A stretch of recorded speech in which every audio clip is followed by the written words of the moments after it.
Most of all, we must champion the American worker and the American small business. We will if we fight fearlessly and faithfully in Congress for what President Trump started, the America First agenda. Now, everywhere I go in Northwest Georgia, I'm humbled and honored by the overwhelming support I receive from many of you here in this room. You wouldn't know that, though, if you only read the New York Times and the Washington Post, which unfortunately is what a lot of people in D.C. read. So they might be a little surprised at our numbers tonight. But we're not.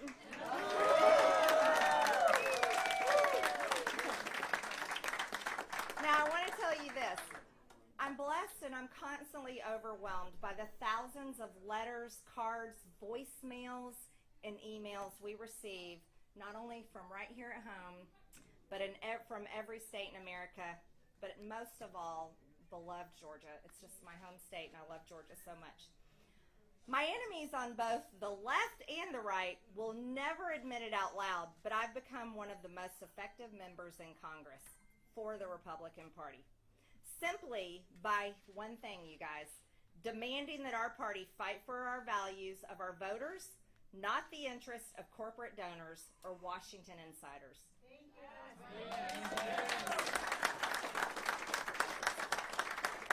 Now, my critics like to produce headlines full of fake outrage because I keep daring to say things the globalist elites don't want you to hear. They write lies about me and team up with Democrats to have me sidelined and censored because they know I am the voice of the people, and that scares them the most. I'm honored to represent the values of Northwest Georgia. I honor you by leading with my Christian faith and by focusing on traditional family values.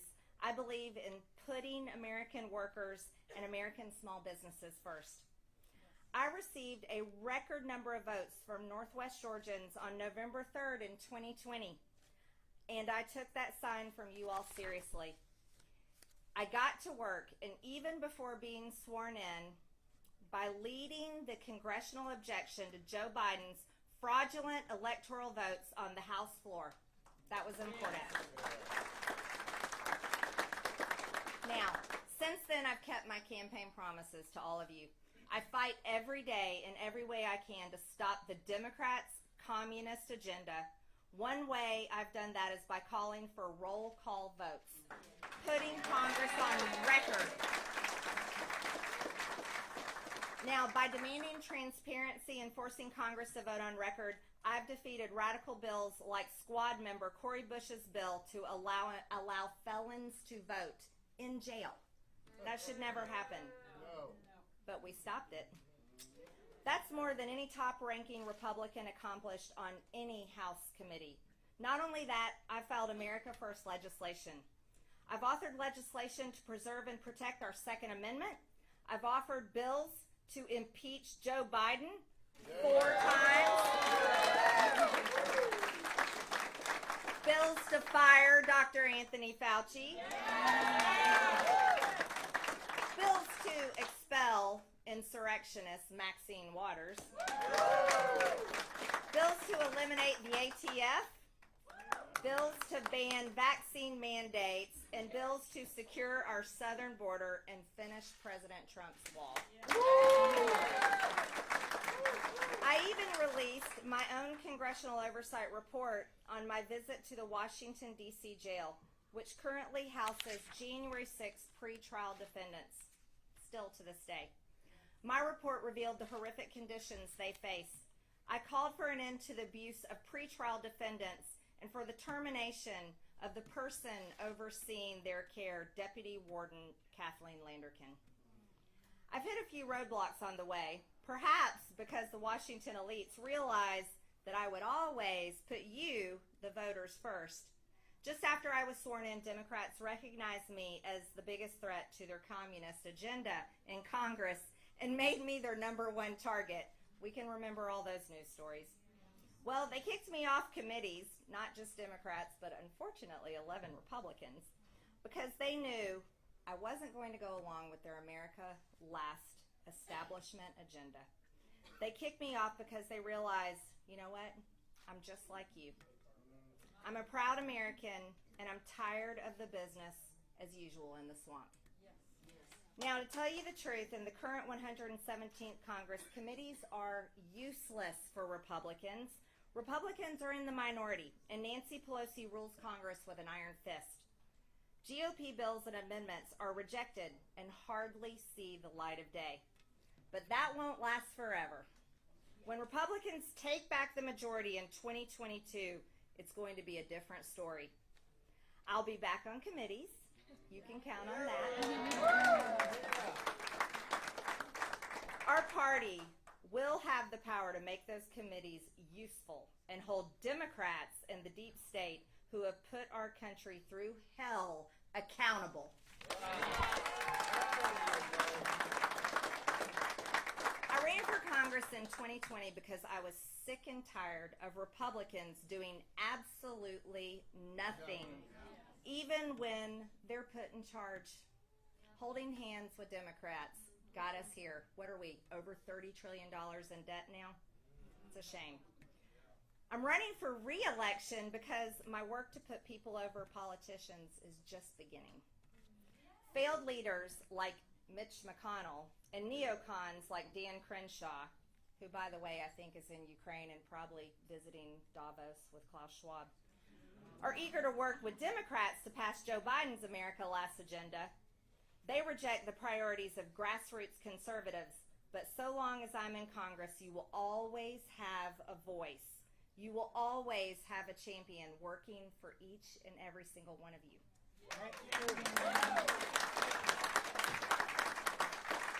I've been in Washington, D.C. on your behalf for almost a year and a half. Seems like maybe 10 or 20 years. So I've had the chance to learn a few things. And tonight, I'd like to let you in on a little secret. The people you see on TV, in press conferences, or walking the halls of Congress, you know, the diabolical, evil masterminds who always seem 2 steps ahead, the ones who have caused us all so much misery, they're actually idiots.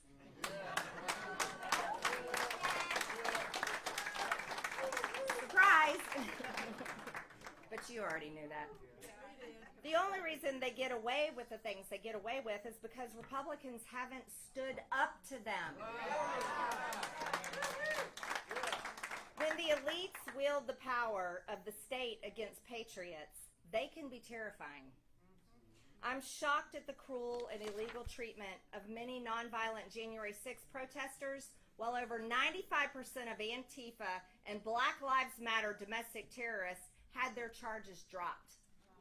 That's a 2-tiered justice system, and that shouldn't exist in our country. But our enemies in Washington aren't as smart as they think they are, and they're not unbeatable. They're good at one thing, though. They watch who and what gets popular, and they decide whether to take it out and strangle it or take it over and claim the credit. Whether it's Democrats following AOC off a cliff into communism, or Republicans rushing to embrace the populist wing of our own party, the elites scramble to copy what we say and then pretend it was their idea all along. They do these things because they simply don't care about you. In fact, they look down on us and they hate us. They know that if enough of us said stop, their influence would disappear, and that's what they fear the most. Their fear makes us powerful. Sending me back to Washington will send a message to the blood-sucking establishment. It is we who will set the political agenda for the next decade, and not them.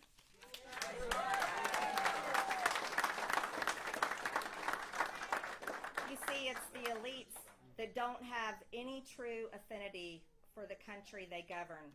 They prefer Davos to Dalton, Georgia. And that's a real shame. So we're going to start speaking the truth more loudly and fearlessly than ever before.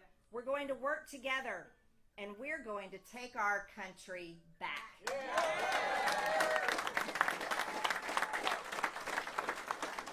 the globalists are going to see that we are the majority in this country, and we have both the right and the power to determine our own destiny. That's what being an American is all about, right? We're the majority who want an end to trans terrorism, socialist monetary policy, endless wars and nation building across the world, and the slow drain of our sovereignty into unaccountable foreign institutions run by sinister, unelected fanatics. We're the majority who want our borders secure, American energy independence, and groceries we can afford. We're the majority who, after Roe versus Wade is overturned, will protect the lives of the innocent children in the womb from the moment of conception.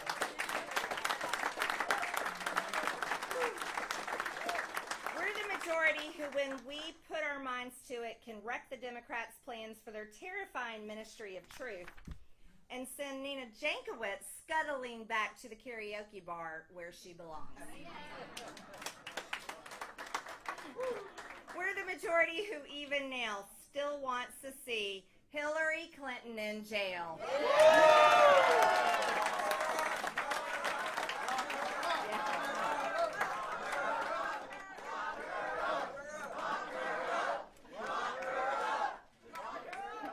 When conservatives work together to fight for Christian ideals, we can win.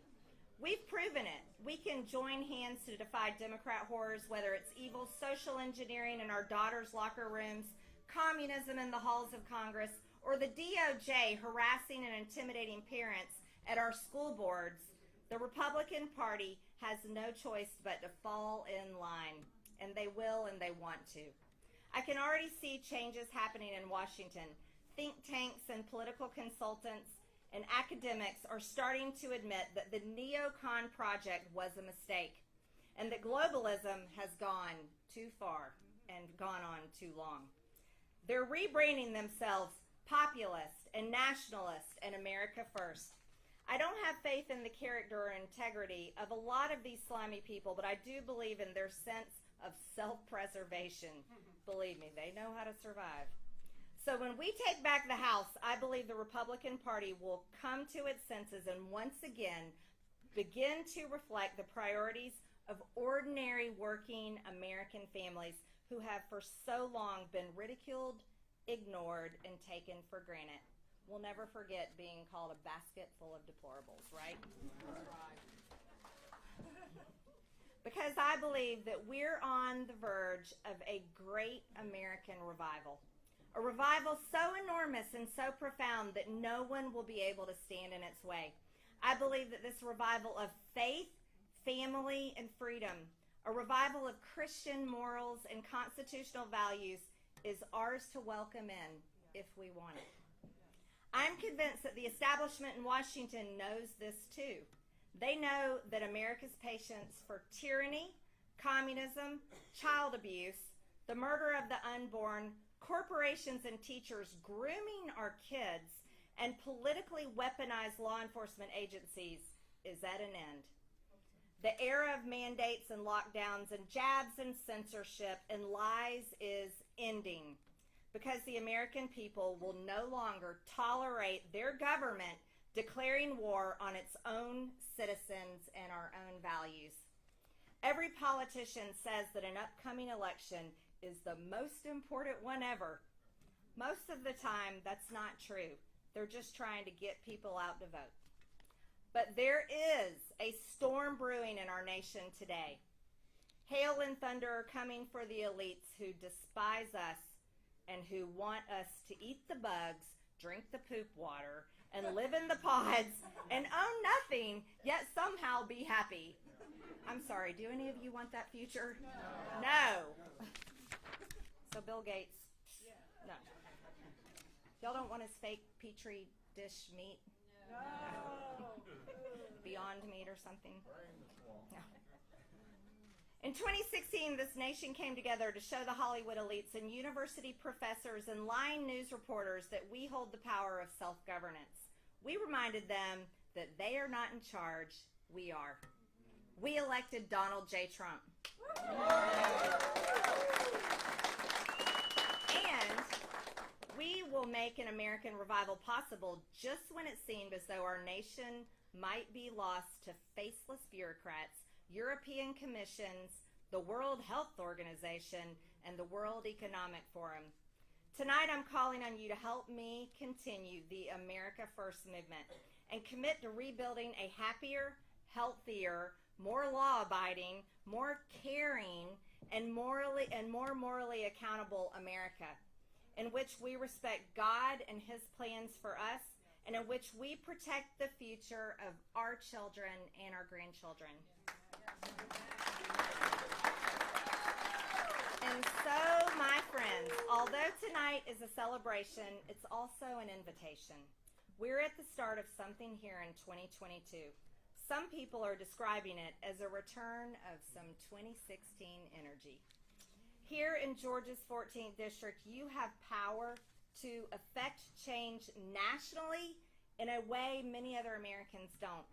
You're sending me back to Washington to put our country and our people first, to make America great again.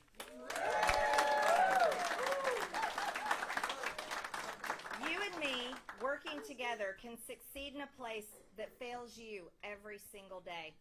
And we know that this is possible because we are already on that journey.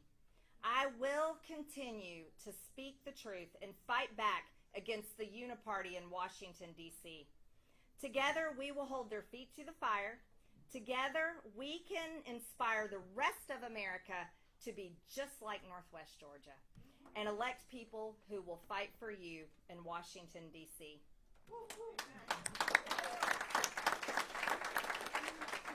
Now, in the 118th Congress, with Republicans in power, we will launch real investigations with teeth to hold accountable and to jail bad actors in the deep state who work every day to strip away your freedoms.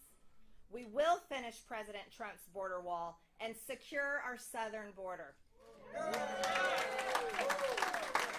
And we will rein in big tech companies and stop those woke corporations from shutting down and silencing conservatives and destroying our freedom of speech. We will stop the evil influence of the Chinese Communist Party in our economy and our institutions. We will achieve American energy independence again. And we will investigate and fire Dr. Anthony Fauci. Nobody voted for him in the first place. We will kick Adam Schiff and Eric Swalwell off committees so they can no longer pervert our Constitution. And yes, if we work hard and if we want it badly enough, we will impeach Joe Biden.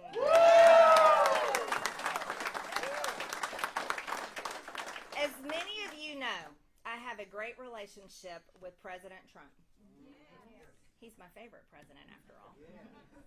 I'm going to work with him to deliver the America First policies that America needs and America desperately wants. We miss him, don't we? Yes. I think the whole world misses President Trump right now. I pray that you'll show the same faith in me this coming November that you have tonight, Georgia, and I thank you for that. The same faith that you did 2 years ago. Meanwhile, I look forward to a Republican majority in 2022. I also look confidently ahead at the presidential election in 2024. We can and we will win that race too. Yes. And we have to, if we truly want to save America and stop communism. We're going to lead the way. Now, last of all, thank you, thank you, thank you. May God bless every single one of you, every single one of you. And may God bless the great state of Georgia. And let's save America and stop communism. Thank you so much, everyone.